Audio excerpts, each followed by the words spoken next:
तमाम लोगों को और आपके माध्यम से सभी भोजपुर और बिहार वासियों को बहुत बहुत नमस्कार, आभार। और आज का ये प्रेस वार्ता का मुख्य उद्देश्य है कि विगत कई महीनों पहले बिहार सरकार के द्वारा आरक्षण का दायरा 50% से बढ़ाकर 65% का जो है सर्वसम्मति से पास किया गया था। उसको लेकर केंद्र सरकार में भी स्पष्टीकरण मांगा गया था। तो बिहार सरकार और केंद्र सरकार का तो अलायंस अभी दोनों साथ में है। आज तक उसका जो है एक डिक्लेरेशन आज तक बिहार और बिहारवासियों को क्यों नहीं दिया गया, ये सबसे बड़ा सवाल है। दूसरा बड़ा सवाल है कि जातीय जनगणना का उद्देश्य क्या था। अगर जातीय जनगणना का उद्देश्य ये था कि हमारे मुख्यधारा से वंचित तमाम हमारे जितने वर्ग के लोग हैं जो कि मुख्यधारा से अभी जुड़े नहीं हैं, उनको विशेष सपोर्ट की ज़रूरत है, तो उसके लिए जातीय जनगणना तो हो गया, करोड़ों हजारों करोड़ रुपया खर्चा करके, लेकिन उससे फ़ायदा क्या ग्राउंड लेवल पे मुख्यधारा से जो वंचित लोग हैं क्या उनको मिला या नहीं, और नहीं मिला तो उनके लिए क्या हमारा उनका श्वेत पत्र क्या है, क्या उनका एजेंडा है, प्लानिंग क्या है, ये जारी करें। जातीय जनगणना में तो अगर देखा जाए तो चूँकि हम लोग गांव गली घर समाज में घूमते हैं, तो जातीय जनगणना होने के बाद तमाम जो ऐसे पार्टी जो अपने जाति अपने वर्ग के ठेकेदार बन के घूमते हैं, तो उन्होंने तो जात के नाम पे रोटी सेकने का काम उनका तो हो गया, उनका रोटी का प्रबंध हो गया, लेकिन जो वास्तव में रोटी से वंचित है, 2 वक्त के रोटी के लिए भी उनको 2000 किलोमीटर दूर जाके और कमाना पड़ता है, उसके लिए वो बाध्य होते हैं, पलायन करते हैं, तो क्या उनकी रोटी के जुगाड़ हुई कि नहीं, ये सबसे बड़ा एक सवाल बनता है।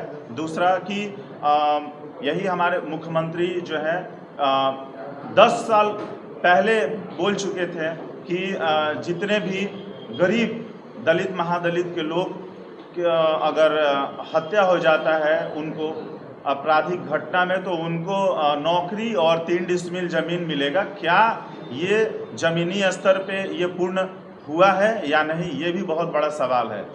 प्रेस वार्ता का ये सबसे बड़ा उद्देश्य है कि आज आप देख रहे हैं कि तमाम विभिन्न दलों के द्वारा फिर से ठगने का काम, जो हर साल ये लोग हर बार चुनाव के जो माहौल होता है उसमें ये लोग आते हैं और फिर बिहार में बिहार वासियों को ठगने का काम करते हैं। तो हर साल की भांति इस साल भी वो मौसम आ गया है और फिर से बिहार और बिहार वासियों को ठगने के लिए विभिन्न दल ऐसे जो जाति और धर्म की राजनीति करते हैं वो आ चुके हैं बिहार में, और फिर से अपना जो है एक संकुचित मानसिकता लेके बिहार में आए हैं और ठगने के लिए फिर से एक प्रयास कर रहे हैं। तो इस बार बिहार और बिहार वासियों को हम लोग ठगाने नहीं देंगे, क्योंकि जन सुराज आ गया है सुंदर राज बनाने और सुंदर राज और एक अच्छा व्यवस्था बनाने के लिए कृत संकल्पित होके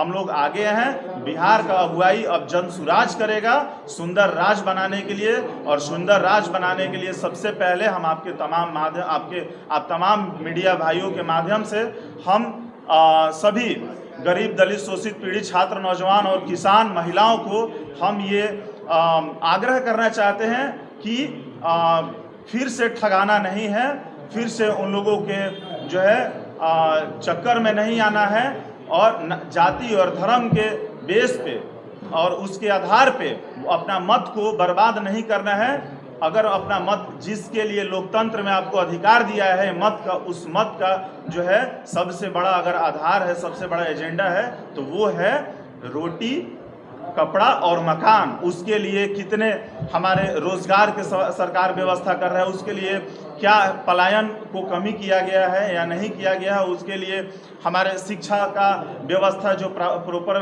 हो रहा है या नहीं हो रहा है, ये तमाम बहुत बहुत बड़ा ये एजेंडा, इस एजेंडा को लेके हम चाहते हैं कि हमारे गरीब जनता समझें और इसी एजेंडा पे हम एक जो है अपना मत का अधिकार जो है वो बहुत गंभीरता से लेते हुए अपने मत का अधिकार जो है वो देने का काम करें। और ये मामला सिर्फ हम लोग उठा नहीं रहे हैं और संज्ञान में नहीं दे रहे हैं, जनहित में अगर जल्द से जल्द इस जो निकम्मी सरकार है बिहार सरकार अगर स्पष्टीकरण नहीं करती है तो सड़क से लेकर सदन तक हम लोग ईंट से ईंट बजा देंगे और संघर्ष करने का काम करेंगे।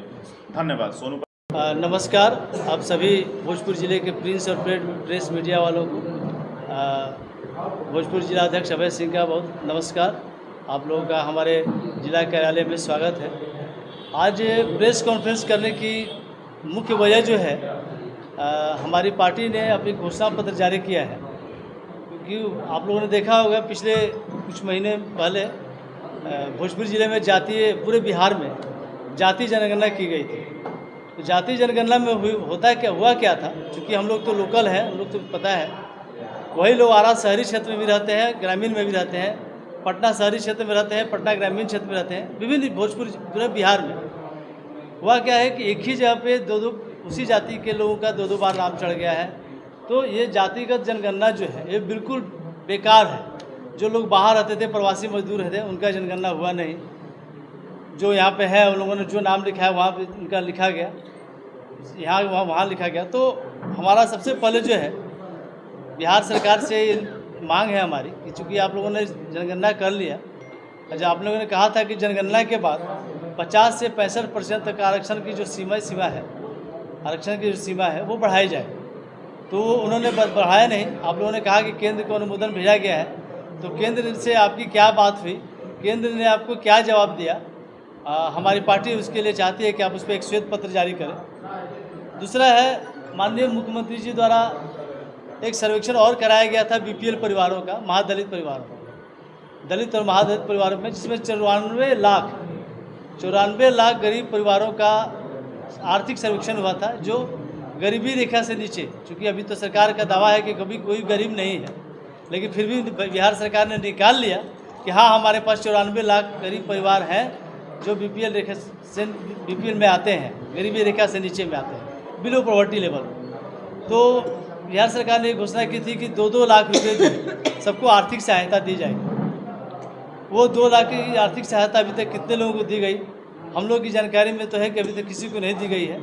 बहुत सारे लोग अभी घूम रहे हैं, आते हैं लोग पूछते हैं कि हाँ कब से ये लागू हो रहा है। हम लोग कहा भाई ये तो सरकारी की योजना है, माननीय मुख्यमंत्री जी ही इस पर अपनी विशेष बात रख सकते हैं कि कब से दी जाएगी। तीसरी बात ही, बिहार सरकार बहुत सालों से 2006 से ही कहते आ रही है कि गांव में बसने वाले दलित और महादलित परिवारों को 3 डिसमिल ज़मीन दी जाएगी। अभी हम लोगों ने भी बहुत सारे जगहों से बात की है, डीएम साहब से मेरी बात हुई थी, उन्होंने कहा था कि हम आपके यहाँ चलेंगे। लेकिन अब जब जहाँ बात ज़मीन देने की होती है तो बिहार सरकार के पास कर्मचारी और सीओ क्या कहते हैं कि हमारे पास ज़मीन का देखिए इतना व्यय है, अनाबाद बिहार सरकार, सर्वसाधारण बिहार सरकार, इतना सारा लोचा है और ये किसी को देते नहीं है। नहर विभाग की बहुत सारी ज़मीन है जो बेकार पड़ी हुई है, वहाँ लोग अतिक्रमण करके बैठे हुए हैं और नहर विभाग उसके वो बिहार सरकार के डीएम की भी हैसियत नहीं है कि नहर विभाग की ज़मीन जो बेकार पड़ी है, सिंचित क्षेत्र से दूर है, उसको जो है सर्वसाधारण बिहार सरकार में घोषित करके 3 डिसमिल गरीबों के बीच में वितरित कर दे।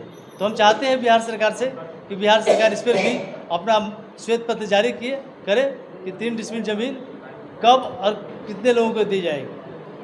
और आखिरी बात, हमारा पूरे बिहार में सभी प्रखंड कार्यालय पे एक साथ एक दिन में प्रखंड कार्यालय पे धरना दिया जाएगा हमारी पार्टी के द्वारा, और वो धरना जो है इन्हीं 3 बातों के लिए दिया जाएगा, और जिसकी जानकारी प्रेस मीडिया को फिर इसके बाद समय और तिथि तय करके बता दी जाएगी। धन्यवाद।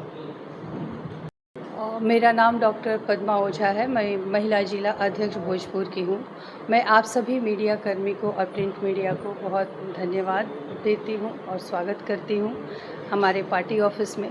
हमने ये प्रेस कॉन्फ्रेंस रखा है कि अभी तक जो सरकार जिन चीज़ों की वादा की और वो जो जिन जिन कामों को उन्होंने नहीं निभाया, उसको हम लोग यहाँ पे लेकर के आए हैं कि उसके लिए भी उन्होंने श्वेत पत्र क्यों नहीं जाहिर किया। सबसे बड़ी बात है कि जो जातीय जनगणना कराई गई, उस जातीय जनगणना में करीब 500 करोड़ रुपए खर्च हुए और उस जातीय जनगणना करने के बाद और कहा गया था कि जातीय जनगणना किस लिए कराई जा रही है, उस पर अभी तक कोई विज्ञप्ति नहीं आई या कोई बात कही नहीं गई कि किस लिए कराई गई थी और जिसे लाभ होना चाहिए था उन्हें मिला या नहीं मिला। तो इतने सरकारी रुपए का जो इस पे खर्च की गई वो और हमारे रिज़ल्ट के तौर पे कुछ भी नहीं निकला।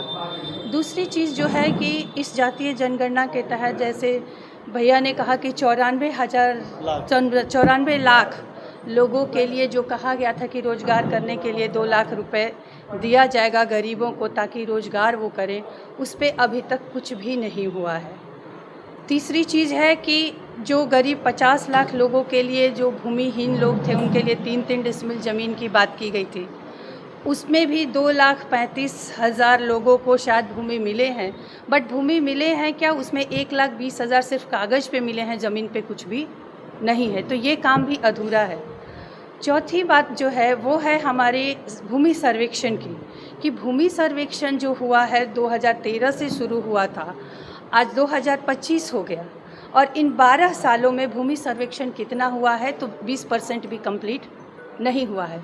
यही देखिए, अगर आंध्र प्रदेश को आप देख रहे हैं तो 3 साल में टेक्नोलॉजी और ड्रोन के द्वारा 80% सर्वेक्षण किया जा चुका है। तो ये सारी चीज़ें जो है हम सरकार से मांग करते हैं कि जिन मुद्दों को हम लोग रख रहे हैं उस पे हमें जल्द से जल्द श्वेत पत्र जारी करें, नहीं तो हम लोग उस पे हमारी पार्टी जो है वो कार्रवाई करेगी। 28 अप्रैल से 7 अप्रैल तक हम लोग जगह जगह पर हम अपना सम्मेलन कर रहे हैं हर प्रखंड में। उसके बाद 8 से 10 तारीख के बीच में, 8 मई से 10 मई के बीच में हम लोग अपने हर प्रखंड स्तर पे हम लोग धरना देने जा रहे हैं। उसके बाद स्थानीय और जिला कार्यालय पे भी हम लोग इन चीज़ों पे बातें कर रहे हैं। उसके बाद हम लोग 11 मई से 11 जुलाई तक हर गांव, प्रखंड और पंचायत में हर एक किसी का 1 करोड़ लोगों की हम लोग हस्ताक्षर लेकर के और हम लोग महामहिम हमारे राज्यपाल के पास जाएंगे। अगर उस पे बात नहीं की गई तो आगे जाकर हम लोग मंत्री जी का घेराव करने वाले हैं। तो ये सारी चीज़ें हमारे आगे की कार्रवाई इस पर हम लोग करने वाले हैं। बहुत बहुत धन्यवाद।